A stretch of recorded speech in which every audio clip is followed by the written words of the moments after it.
This is like our 40th episode of our podcast, and this is by far the most informative, clear, concise thing you've ever said. I'm like sitting here in amazement. It's like, what has happened? Did you write that down? Like, generally, yeah, the game sucked. Well, was it good? Yeah, it's pretty good. Oh, yes, I agree with oh, man. Oh. He doesn't know what to do. I don't know what to say. I agree. I need to quit. I need to quit podcasting, Mike. You take over my spot. I'm going out on top.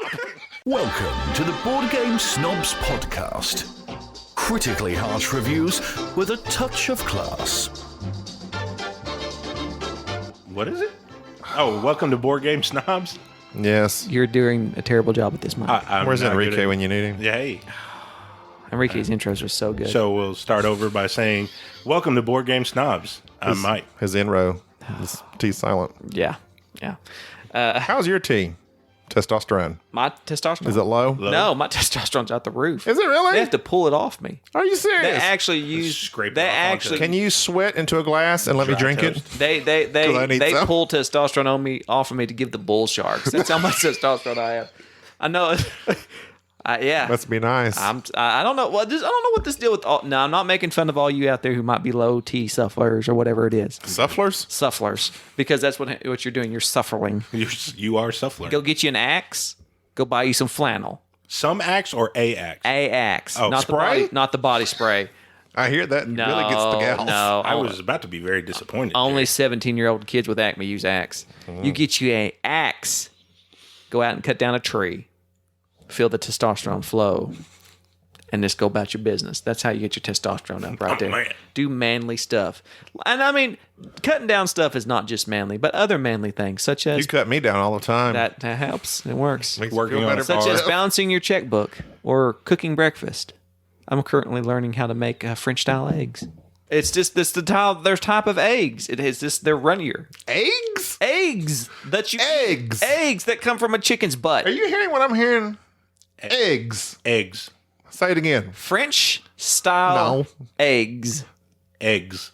You say it like A-E-G-S. Maybe I do. Eggs. That's like a northern thing. Well, maybe I like northern eggs. I do like my egg. Carry them in brown. your bag.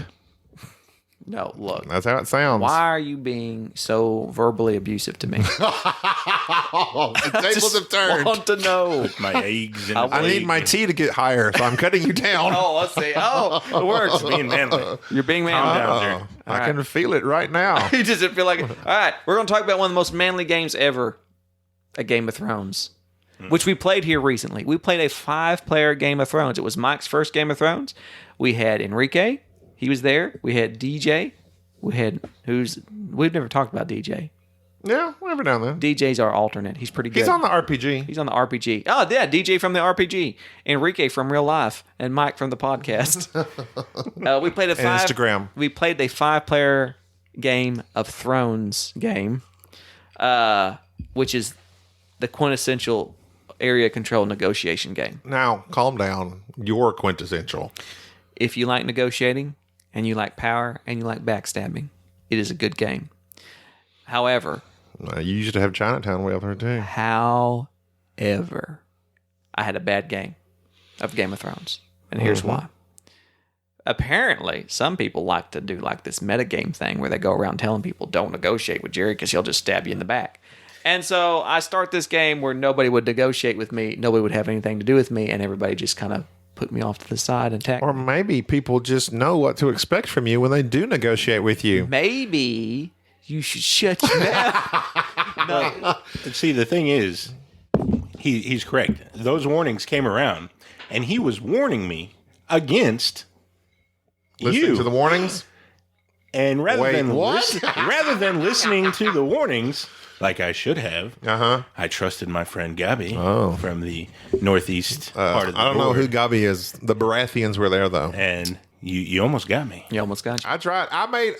Okay, well, But I we'll get made into that you later. pay. Jerry was the Lannisters, the Lannisters and Baratheons were kind of in the middle of the board. First off, before we go any further, if you don't know what Game of Thrones is, it's this big It's map. a show on TV It's a big map. Everybody has a faction, and you place these tokens about out. toilets. What? Yeah, Game of Thrones, Porcelain Thrones. Oh, but Yeah, this is the type of humor. This is the type of humor the lowbrow humor Porta potties. that comes from him. She's Mike, shoveling porta potties I'm around. I'm really hoping you bring us up. I'm really hoping you bring this podcast up because I've been trying. It is hard to stay classy when you It's got been number 2 on my list for quite some time. Oh. So in a Game of Thrones, you throw out this token, says what you're Token? going to do, move, attack, and support. And a lot of times the whole support aspect is you can support another player attacking another player, or you can betray them.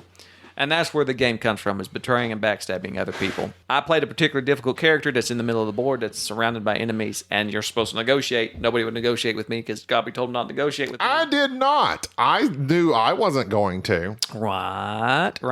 Anyways, Mike ended up winning his very first game of Game of Thrones because Mike was lovable and likable and stayed down south. Mike tried not to fight. And tried not to fight. He tried to make arrangements with the Baratheons. He was sending out gift baskets to everybody saying, please don't fight. We're going to listen. Don't do it. Don't do it. They said that they would acknowledge your treaty, and then they broke it.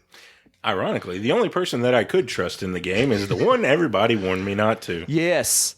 Jerry is trustworthy. Wait, you just wait. Jerry is You just trustworthy. wait. just saying. Me and you, Mike, for life. That reputation follows on to Mike and Jerry. further games of. Mike and Jerry. It does, and that's why I Romans. told you not to chase him. I not now to trust declare him. Mike my co-host.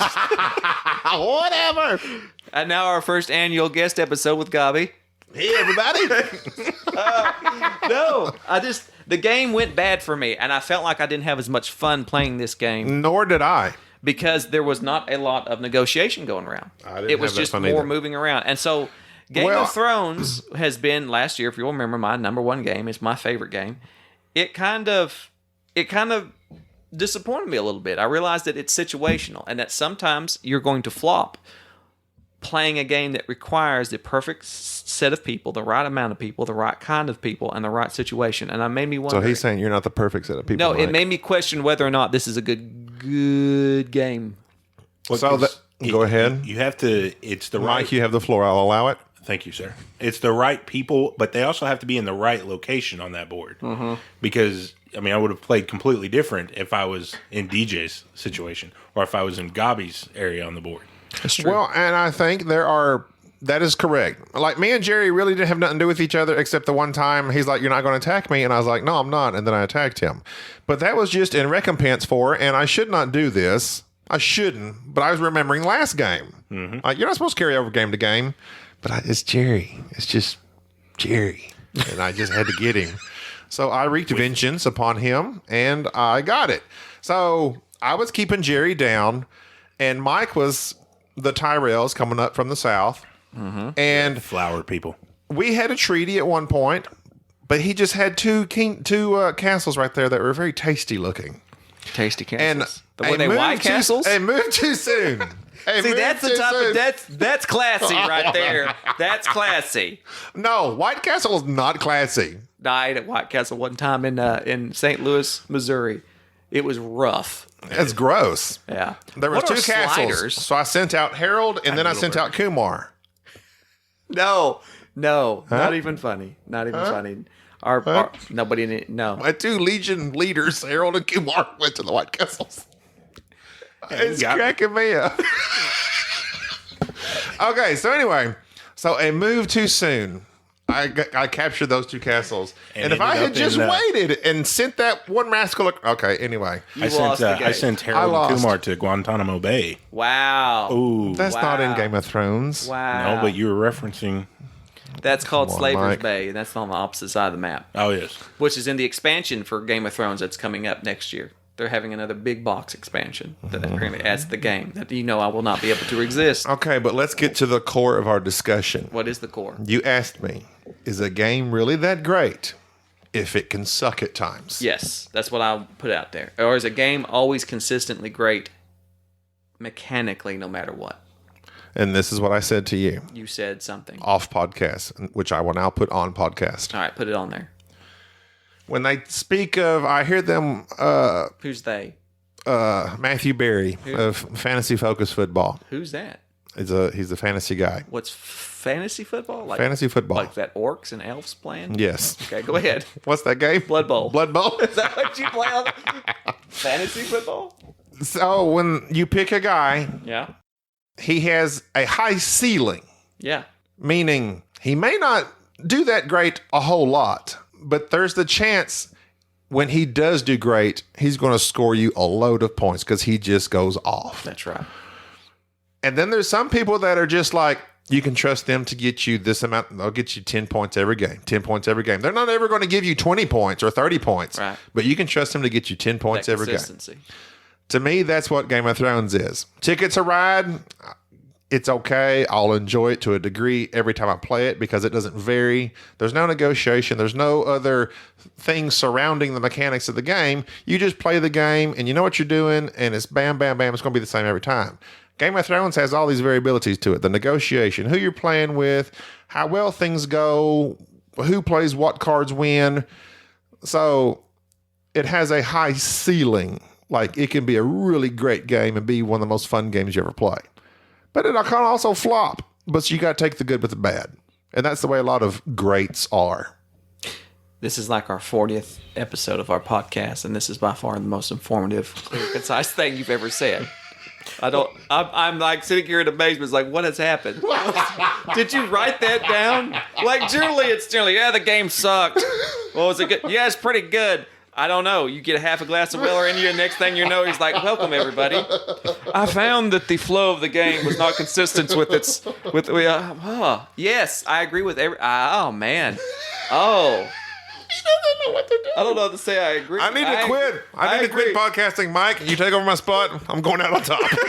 I agree with absolutely everything Gobby just said. This game has this Game of Thrones, which is, as you'll remember, was my favorite game ever on our top 10, has the ability to make me feel like this is the funnest thing I've ever played. Like, it really, I love it. And then this was the first bad game I had of it where I sat there and thought, I don't feel like anybody's really having a great time. Like, everybody's just playing. Everybody's doing all right. But we're not, like, backstabbing each other. We're not yelling at each other. I mean, Mike's over there being nice. Mike was literally the Andy Griffith of the Mike South. was sending out gift baskets. I was about to say, I had a blast. I had a blast. Got Enrique, and Went fishing. Enrique's up north, and I'm up there just attacking him for no reason whatsoever. I mean, there was just a lot about it that it was not amazing. And it had always been amazing, and it just was something that kind of caught me off guard and made me question. It made me question my family, especially because it came after our last game, which was with the expansion of Feast of Four Crows. Yeah, and it was the best one we played yet. It was great. Yeah, it was great. 4-player Feast of Crows, which makes me want to play that again. So even though, in your guys' opinion, the last Game of Thrones that we played, it flopped. It went down a little bit. It would still rank pretty high for me because I recognize the potential of the game. Even though it was my first time playing. The way Game of Thrones really goes with 6 people, I mean, it's a 5, 6, 7 hour game. You eat lunch and you sit around, and while you're eating, you're negotiating, and you negotiate, and you negotiate, and there's horrible things that happen in this game. Bargaining fries. Like, you bargain with people, and you bribe people, and you threaten people, and you support people, and then there's times where you actually, this is the only game for which I have betrayed somebody and have felt bad. Like, I have literally looked across and thought, I've told you, I'm coming to help you. I'm coming to help you. Was that me? Maybe. No. Maybe. It kind of hurt me just a little bit to look you in the eye. Am I just one of many? We're one of many. You're many notches there. Where I said, I'll be there, I'll help you. And then when we get to the battlefield, I'm like, no, so I'm on the literally, other side. the last game we played, literally, my first battle, I'm going up against Enrique. Jerry's telling me the whole time, yeah, fight Enrique, I will support you. I said, don't cross me, Jerry. No, I'll support you. Okay, I'm battling Enrique. He supports Enrique, and I lose. And he sat there in tears. It made me. It was very hurt angry. Me. It hurt me. It affected me quite a bit. That's the level of emotion I want out of Game of Thrones. Yeah, and that's what I said. I said a game that evokes this type of emotion has got to be good. Like, I don't get this kind of emotion in anything else, but just playing a silly board game, it's amazing. Yeah. But last time it just did. And Mike, it was Mike's first time. DJ doesn't really tend to negotiate. He likes to make truces. He truces, which is the weakest form. And Enrique and him truced. And Enrique, he's Enrique. Yeah. Wild card. It's wild card. And I am always against Jerry because I remember all the bad things. Oh, really? Yes. You should be the North because they always remember. I always remember. Because you're getting me. Yeah, but in this particular game, again, I trusted you, And you betrayed him. Well, and you came down, and I thought I was. things had I to be mean, done. I was one move away, one little castle away from winning the game and ending that game. Well, the thing with the Game of Thrones is you win or you die. Yeah, And Mike won. And I won. So, But then I just turned on you and just moved my way up. It's a great game. Another game that we played that I want to talk about because I shortchanged this game, and now I realize looking back, this game. Looking back in time. Looking back in time, I'm actually going back in time to look at this game and realize two things: one, I owe a lot to this game, and two, I really enjoy it. Like it is probably, it might be in the top 10 for me. Monopoly. Anachrony. Well, they both end in Y. Anachrony, Gabi bought because he heard a lot of good things about it. And of course, if it has any type of expansion or bling or miniatures, he will buy those. He bought the miniatures, and I looked at them and said, you know what would be nice if somebody would paint these? And one day I've realized, I think I'm going to paint those. I got on Amazon, I ordered some paint, I ordered some brushes. I got online and watched about 4 hours worth of YouTube videos of how to paint. And next thing I know, I started painting. And I loved it. And from then on, I have just been... Not too shabby, I must say. They're not great. They are not great. I will not brag. Were those about your it. first? Those are my very first. I never picked up a paintbrush in my life until that day. And it went from being... The detail's pretty good. Look at those green ones over there. It went from being... Oh, yeah. They're decent. But the thing is that kind of added to the game, and it connected me to the game, and I learned to play the game, and I really liked it. And then I kind of forgot about it. Here recently, we played Anachrony again. And I realized it's very difficult to get down. It can be somewhat confusing about what your objectives are, but in terms of a worker placement where you are managing resources and you have these particular objectives and buildings, it's got all the fluff that generally comes in a Kickstarter game. I love Anachrony. I think it is quite possibly one of the best Kickstarter. It is without a doubt one of the best Kickstarter games that that we have in our collection. I think props go to Enrique Yes, because for making you rethink Anachrony. Enrique declared that this was his favorite game, and if I had to pick a game, I would have been better off just throwing a dart at our boxes here and just letting one random one pick. I would have never have guessed Anachrony to be Enrique's favorite game. We had a long discussion as he explained to me why he loved it. And he kept saying, you could do anything and win. You can do anything and win. I was like, well, no, every game says there's multiple paths to victory. But there's not. There's always one optimal move. There's one optimal path to take. In Anachrony, it truly does suss out that there are multiple paths to victory. You can time travel back and fix anomalies. Is that how you say that? Anomalies? Uh-oh, out of date still. There's another anomaly. Can you please update your iCloud settings? I don't know How about that, Adobe? Fix that, please. Don't know how. I'll just turn the sound down. You can go and fix these things and get victory points, or you can go and build buildings and get victory points, or you can go here and do your evacuation plan and get victory points. Anachrony is this weird game where there's this asteroid that's going to hit your planet, and your people can time travel, if that makes sense, and so you can request stuff from the future, but then later in the future rounds, you have to be able to send it back, because if you don't send it back, then Marty McFly's mom's going to disappear, or something's going to fade away. I don't know. It's weird. The thing I relate to that most of all is Bill and Ted's Excellent Adventure. It is. It feels like a Doctor Who Bill and Ted. When Bill needed that trash can to be thrown on top of that guy at the right time, he's like, we got to come back in time and do that now. I love Keanu Reeves, man. How'd you know that was Keanu? See, that's a good That was impression. a good You knew who that was. That's a good impression. That was a good impression. That was Keanu. Yeah. Yay. Yeah. Finally got one right. Yeah. There is no spoon. See, right phrase. What? Wrong accent. Whatever. That's still how he talked. No. Yeah. You're telling me the Bill and Ted Keanu Reeves is the same as the Matrix Keanu Reeves? He is one and the same. Yeah. He does a weird accent. He time traveled and then bent a spoon. Yeah, and he also, Shot everybody in the head. he did a lot of stuff. He went back and did this whole bank robbery. where Nixon was out robbing banks. He went out Surfing. went surfing.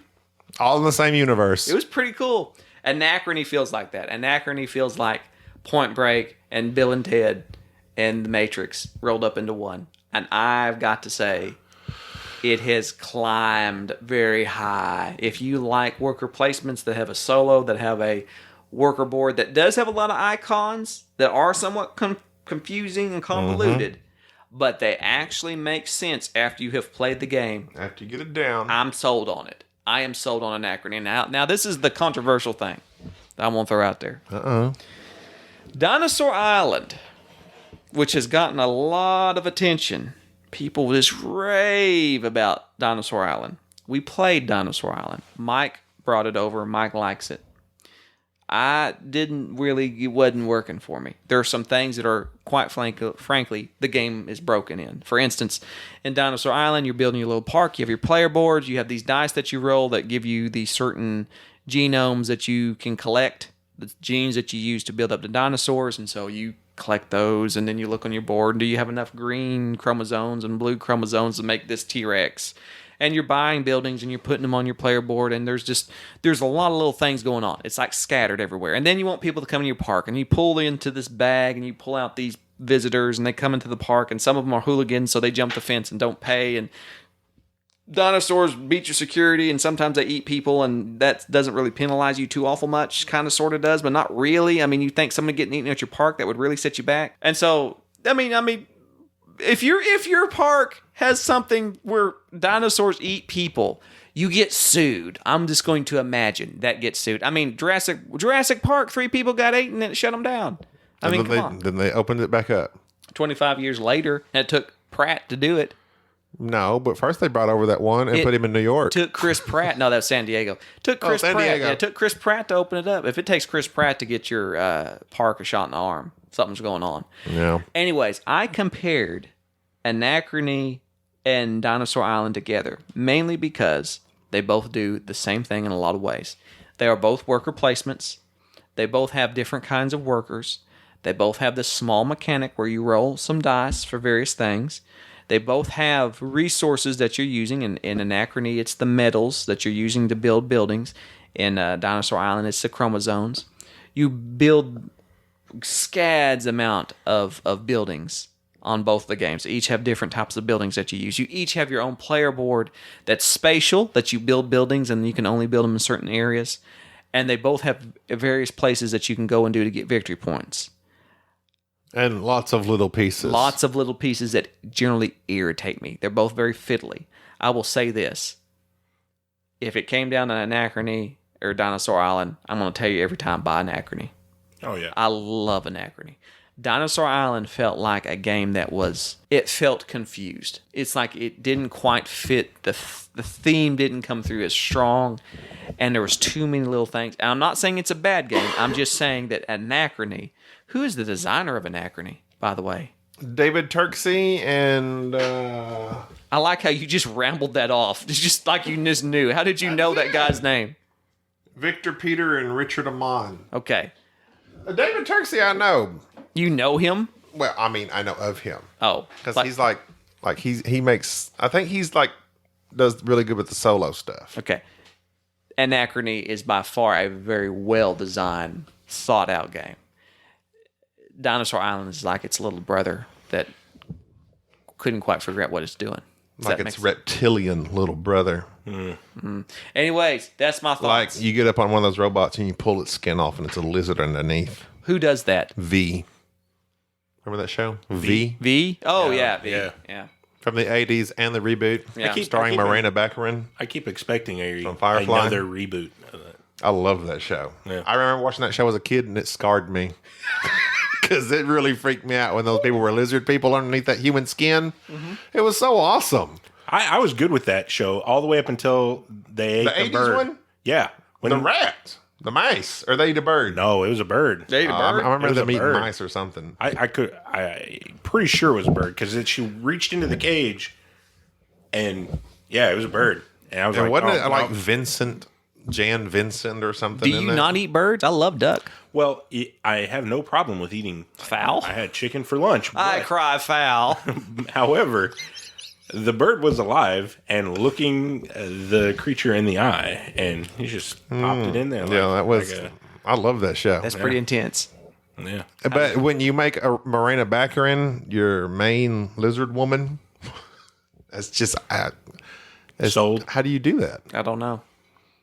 She's just like, I want to know how this made it into the podcast. oh wait, I don't know. How did we get to this? Oh, I said reptilian little brother or something. Yes. So, I mean, and when you said initially you were going to compare the two, Dinosaur Island and Anachrony, I was like, well, there's no comparison. There's kind of like stages too, because there's like this cleanup stage. You got to clean it up, and you got to put the new stuff back out there, Yep. then take your actions. Both those games have that. Oh, yeah. And I don't really like that. I don't like a game where you have to, okay, it's over. I clear all this crap out, and I'll put out a bunch of new crap. All right, now we're using this. That slows it down to me. Right. But in Anachrony, I don't mind it. It was a lot quicker. In Dinosaur Island, the cleanup is, I mean, you got to clean up 1, 2. All that dino You've got to, there's 4 phase boards that you've got to clean up from on each round. And Yes. and here's something with Anachrony that really made me stop and think about the design of the game. There were 4 of us playing it. Mike was playing it for his first time, so of course Mike came in dead last. But it was because it was a difficult. It's Real it's a loser. difficult game. Bad. It takes a little bit to understand. Bad. Like, Enrique, embarrassing. Gabi, and I were all within terrible. 1 point of each other. We were all just stacked on top of each other. That hurts. And the thing was that does it hurt you? I won. yeah, Gabi little won it. bit. Gabi won it, and Dare Gabi. you. Well, I mean, What does that usually mean? my first game with you, I usually win. I don't know. true. I don't know why, but it's Shots fired. Gabi won this game, but he did something completely different than what I did. He bought a bunch of these super projects and went in on all those. I was more about, I went back in time and fixed stuff and did this, and Enrique did something completely different. He dived his... Enrique startled me. Yes. I was afraid he was going to beat me with that he move. put up like 21 points all of a sudden doing his evacuation plan. Oh, yeah. And so we each 3 did something completely different. Our player boards looked completely different, but we were all 1 point away from each other. like one move away. That was awesome. Except And I think that's a sign of a game that if you know what you're doing, you have the info on it, no. and you play it right. Gabi, please don't be Stop tickling. stop tickling the guests. go. That just is a sign of a good game. This game tickles me. I liked it. Don't know. Tickles me. No. It tickles me. Are you going to start whispering into the mic okay, again? Maybe. No. Anachrony, my new number 1. Just kidding. That's Enrique's number 1. And if Enrique, it should. I don't know why I didn't think of this. But We props should have to had- Enrique for we should have making had us Enrique rethink it. here. We should have invited Enrique back to He's still reassess not it. doing good. He's still not doing good. He's still not doing. This is a hard time. He said something about, I don't know. He keeps talking about his destiny, but I think he's talking about the PlayStation game. So I don't know what he's doing here. He's been having some issues with his internet. Okay. Well, I think that's going to do it for today. We got some games to play. So Wait a minute before we quit. What now? Mike, Lords of Vegas. Loved Lords of Vegas. Thank you. Where's my phone? Is that on I- your ranker? Oh yes, it's. Is it number 2? It's top 5. Wow. I really enjoy. What is your top 5? No, top that's another No, podcast. That's We're not another podcast. talking about that. We gotta let him- Your last podcast, you said, "What's your number 1?" Okay, what's your number 2? and then I That's the stopped. same thing. But we'll let him stop. We're gonna let him go. Okay. We'll let him go. But Lords of Vegas. If you have not really bought good. Lords of Vegas, What's that? Lords of Vegas. Loud. Lord, good Lord of Vegas. Good Lord. If you're from the South, you get the Georgia version. Good Lord of Georgia. Vegas. Lord of With the Vegas. governor expansion. All right. You need to get Lords of Howdy. Vegas. The funnest bidding. Funnest. Is that a word? Funnest? Most fun? The Most fun? funnest. No, funnest. Is Funnest is a word. Funnest. Foss. Foss to funnest. Why are you trying to stop me? A frequent foss to funnest. Lords of Vegas betting / area control / negotiation / Hey, I won that one too. Yeah, Hey. I was on a roll that day. Roll that Man, night. honorable mention to that. I was on a roll. I first time playing High Society. I I fell in love with High Society that night. Mike was way in love with High Society. Mike is the High Society champion. So if you like bidding, you have to buy High Society. Okay, now High Society. I thought the podcast was over. Well, Mike made it go on. Tangent, sorry. High Society, to me, when I first heard about it, I was like, it's a silly bidding game.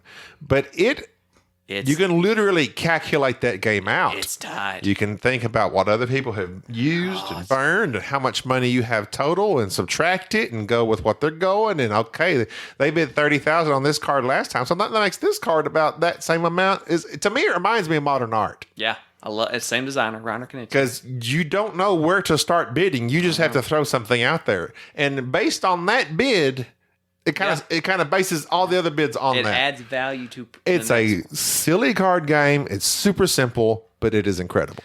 Modern art and Dr. Knizia are the best bidding games I've ever played. Modern Art's still my favorite, but High Society, for a quick game, High Society, for a little more involved one, Modern Art. Yep. Done and done. I'm looking forward to the Estates. It's supposed to be the meanest bidding game out there. Meanest. The meanest. Aggressive? And like everybody.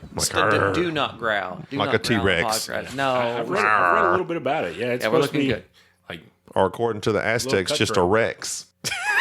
We're done. We're done with the silent T thing. That ends this episode. We are done with the silent T. No more. no more tea. No more. Sop. Actually, stop it right now. So that's it. I'm done. I want to play Until games. next time.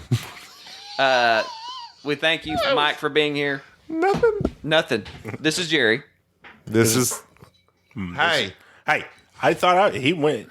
you should be first. Oh, Jerry, I take that back. I'm All right, go, Mike. Jerry. This is Mike. This is Jerry. This is Gabby. And good day. Bye. Thank you for listening to the Board Game Snobs. Stay classy.